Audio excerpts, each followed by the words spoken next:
Claudia earned an elementary teaching degree at UW-Milwaukee, and she went on to enjoy a diversified career in supply management with global sourcing, logistics, purchasing, and multinational contracts. As past president of the Institute of Supply Management in Milwaukee, Mrs. Howard continued her education throughout her career and is a lifetime certified purchasing manager. Leaving corporate America behind to discover her purpose, Ms. Howard volunteered at the hospital and community organizations. Her passion is helping women have fulfilling careers that encourage them to step up to their potential. Founder and CEO of Career Role Model Program, Inc., Claudia presents workshops to guide women's career transitions every step of the way. Knowing the importance of education in future careers, Claudia began substitute teaching part-time to share her love for lifelong learning with children. In her spare time, she enjoys camping for the summer with friends, biking, the Packers. Yes. And yeah, and vacations to warm weather. And Claudia will be doing the morning session next month. Yeah. Along the line of the Career Role Model Program, Inc. So especially the women here. I think it applies to all of us, but especially the women. Please forward your notice from Wisconsin business owners on to your friends. And please join me in welcoming Claudia Howard.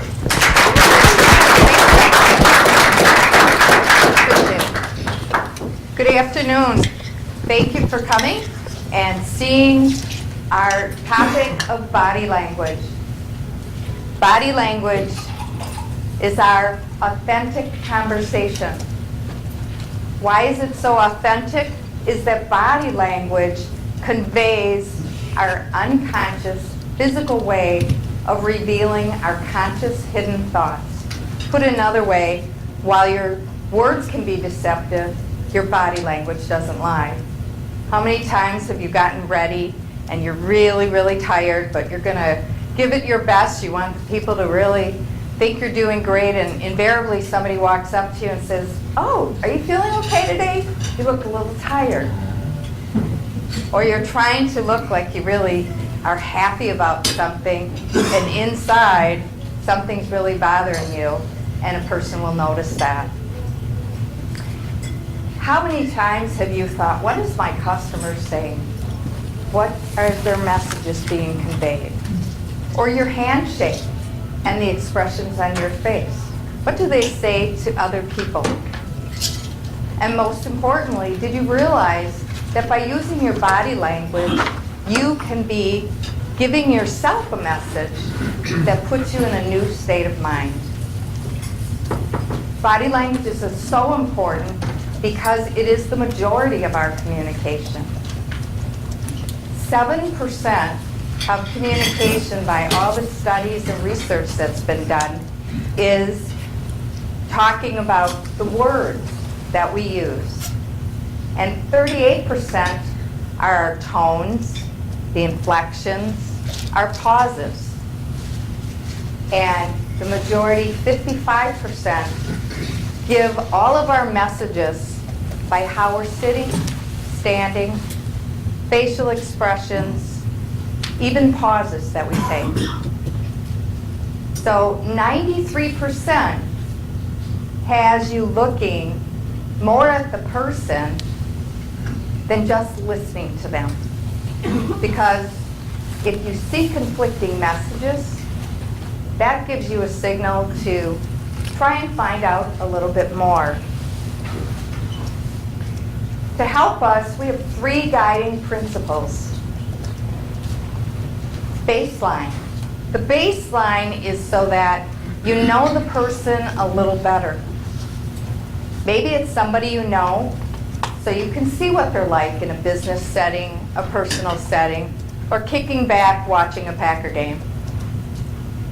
And the context. Where are you when you're meeting the person? Is it business? Is it casual? Is it fun? Because our body language will reflect different things depending upon the context of our place that we're doing our body language. And clusters. Clusters is so important because if we just look at one little thing that a person is doing, that may not be exactly how they're feeling or what they're trying to say. So let's take a look at the big important thing of how we introduce ourselves to somebody. And if my volunteers could come up here, we're going to talk about handshakes. Your first nonverbal communication when you meet people. And Stacy and Melissa are up here, and they've come to meet each other, just meeting each other today. Go. Hi, it's nice to meet you, Stacy. Hi, nice to meet you, Melissa. And that's your ordinary. The majority of the people will do a handshake like this. And Mark and Sheila.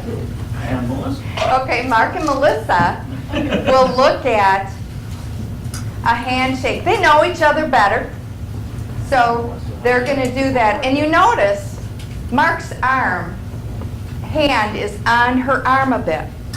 That's when you're able to know the person so well you can control a little bit of their body movement. You're really trying to get them to stand there and talk. And if I were to go up to Melissa, knowing her very well, I may be going, "Hi, how are you? It's so good to see you again." And do the double handshake. It's also something you would probably look at when you're visiting someone in the hospital. Thank you so much. You want to convey that sincerity and that special relationship that the two of you have. So now you've gotten to know the person a little bit, and we want to take a look at some different things that we might be seeing with our customer or another person. The gentleman in the top corner is a little lean forward, if you notice. He's taking a look at your presentation, and he's thinking about it. Our gentleman in the other side of the picture decides to remove his glasses. The glass removal is really nothing more than, I want to take a pause, there's something I want to think about. Or maybe it's when he picks up his pen and puts it out like this. Just taking that little extra space. And now we have the gentleman who sits and looks. And as you see, there is the pointed finger moving up on the side of the head and on the chin. Yes, he's thinking about it, but he's not quite sure he agrees. Or maybe he doesn't really even think that's true. And she is, again, interested, watching, and absorbing what you're saying. And here comes the customer we would really like to see. Now, granted, women don't have the beard, but the men may take that beard and go like this, or a woman too. And the eyes will probably get brighter. And they're very ready to make a decision. It's your time to be prepared that that's the point of the conversation that you're having. It's actually, yes, I'm ready. Now, suppose you walk into a room and the person has their arms crossed. Maybe you have children, or as a child, you went someplace and that arm was crossed, giving you, I don't really want to be here. I guess I'm forced to do this. Okay?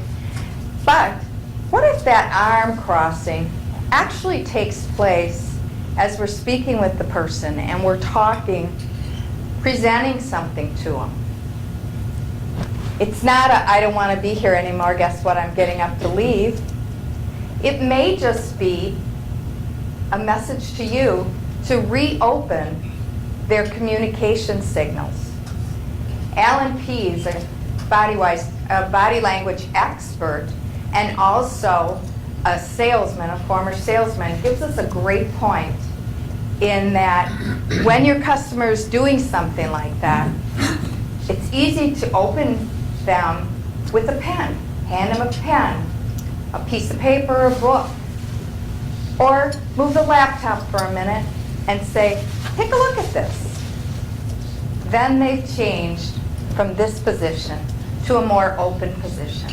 And if you're still seeing the cluster, again, of different body language, then realize that you may need to say, gee, it looks like you have a question, Jack. Is there something I can answer?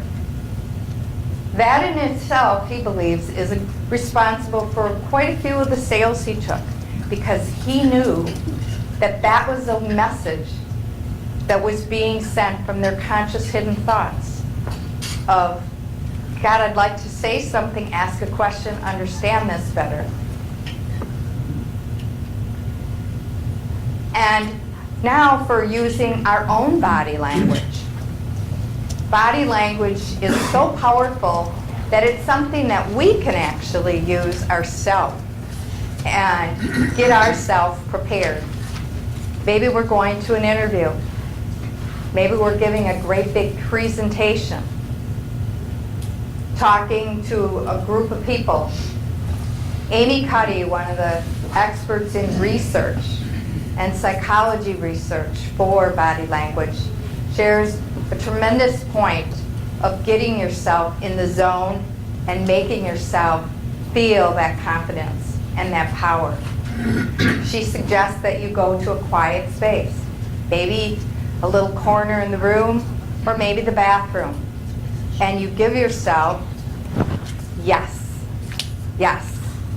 Or, of course, there's always a superwoman, Superman pose, and then you do it. You make the match. The tennis player showing us, yes, it's great. All of those things are things that can send yourself the message that you need to prepare yourself for what you're about to do. In summary, I want to share with you, again, 3 guiding principles. Our baseline, so that we know enough about the person and how their typical body language is. The context that we're in, and also that there's clusters of information, almost like a nonverbal sentence. And one of the important things is, when does that body language change? When you see the change is when you want to realize there's something a little bit different here.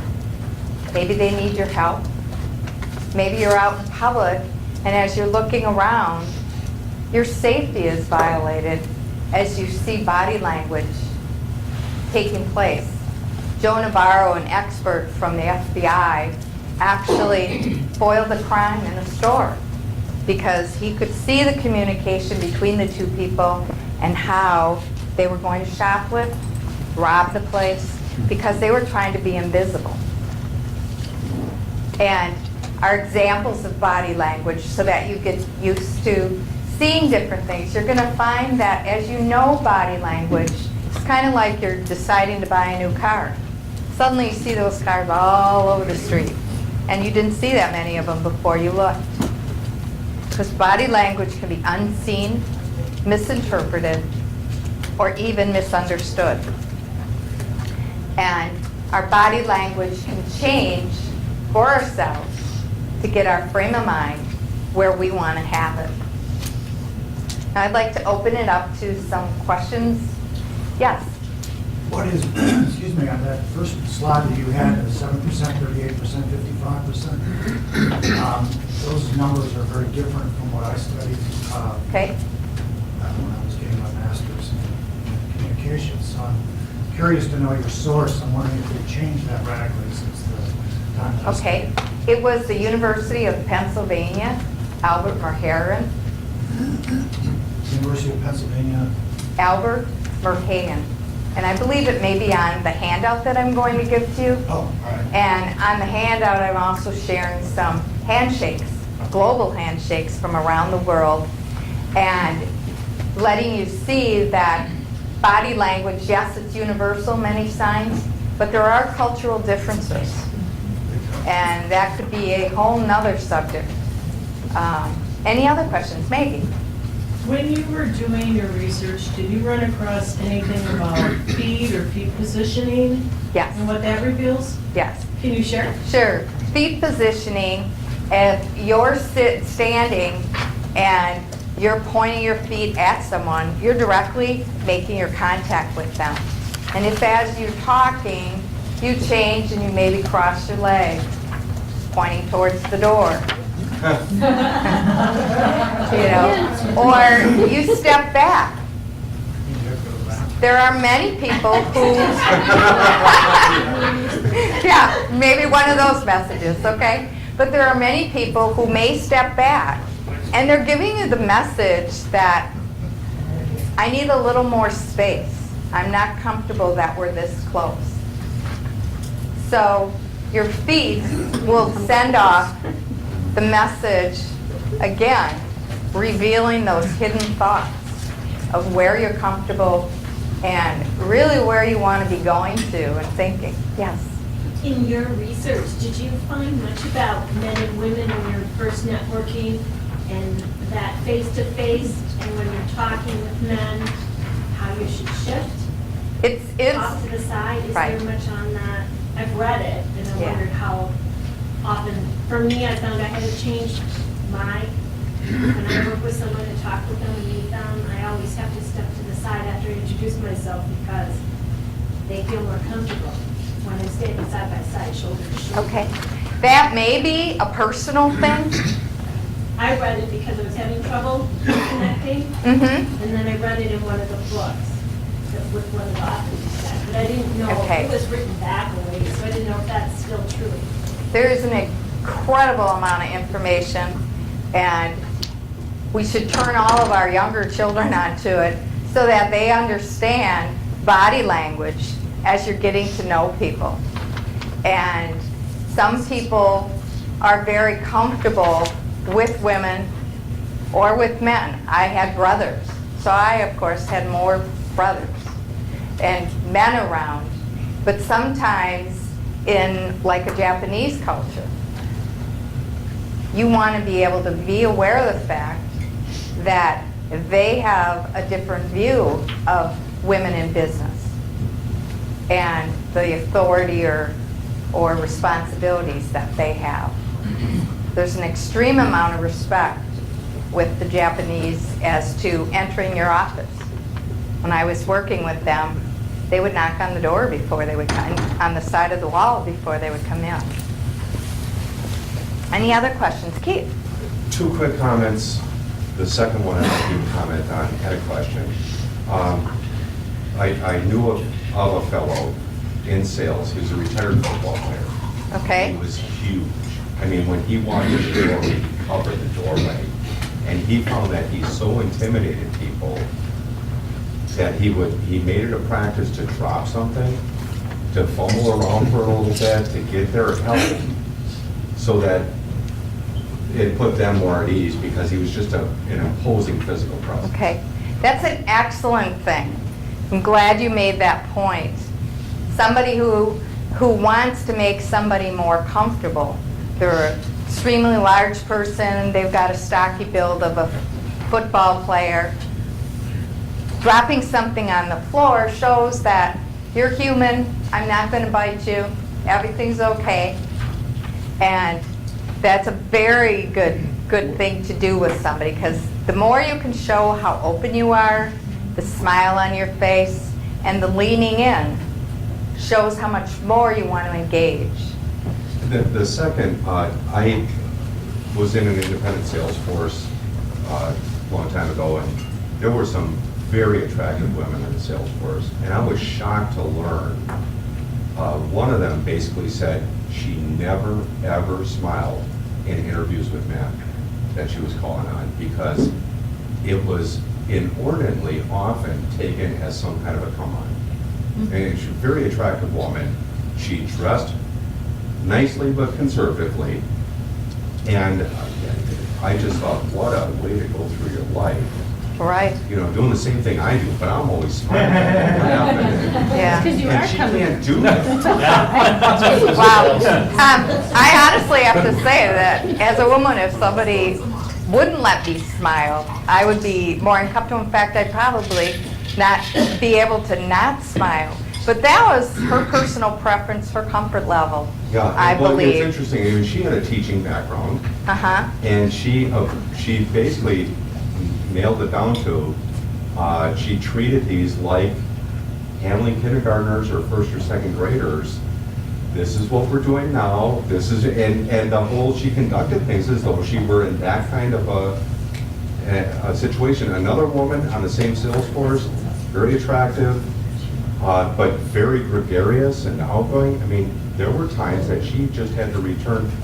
Married guys would give her a $10,000 diamond because they liked her. And they thought she liked, you know, was just way out of proportion to whatever you would think reality was. What she sell? And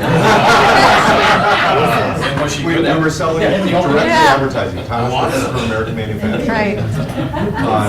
And Is she looking for? that's, Yeah, I was and gonna I say, just thought maybe it's she gotta looks be familiar. hard for women if there's that element that you have to watch how men will. Okay. Yes, David? Yeah, everyone's just received a 4 full-page handout, and a lot of this is not in your presentation. Correct. Would you like to walk us through it very briefly? Sure. Okay. I'm using the guiding principles because they're so important to keep in mind that I wanted to just put them out there again, and also the information on how much body language we have. And then I've taken a few points from different books, presentations, and things that might be helpful to you, because as you get into body language and start even reading your first book, you get so intrigued you want to read another book, and pretty soon you're looking at the internet, watching politicians and how they interact, and watching little movie flicks and everything else. So I've given some of those things. And I really thought that the Forbes article on body language was something to take a look at, because it's, as they say, our handshake is the positive message and first touch. And we'll take and go through the different countries. Another book, if you want to understand countries, is something I used in business, which was shake and bow hands, bow and hands. And that book walked you through exactly the different parts of their actual culture and gave you an idea of that. But this will give you an idea of you're even traveling there. What you may think is some form of a really, I'd like to get to know you handshake, someone may take in their country as you're very standoffish and not too nice. So, and I've given you some resources because, as I said, body language is a huge ocean of information. And I hope today's presentation got you a little more aware of body language and being able to interpret it a little bit better so that you could have a more authentic conversation with people.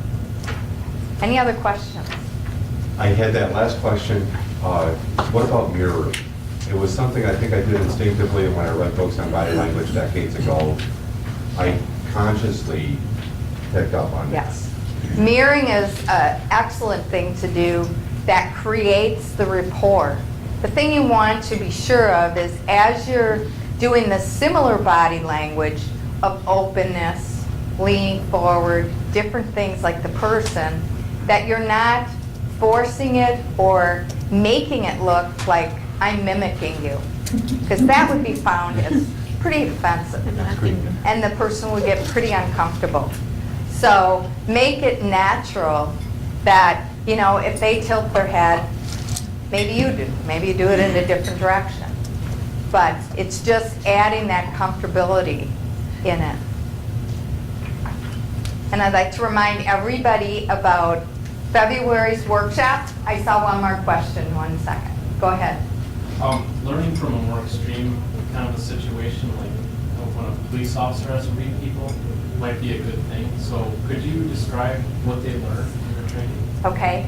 A book that I'd highly recommend is Joe Navarro, and I believe I have it on the handout. What Everybody Everybody is sane. And Joe actually was such an expert within the FBI. As a former FBI agent, he wrote a book.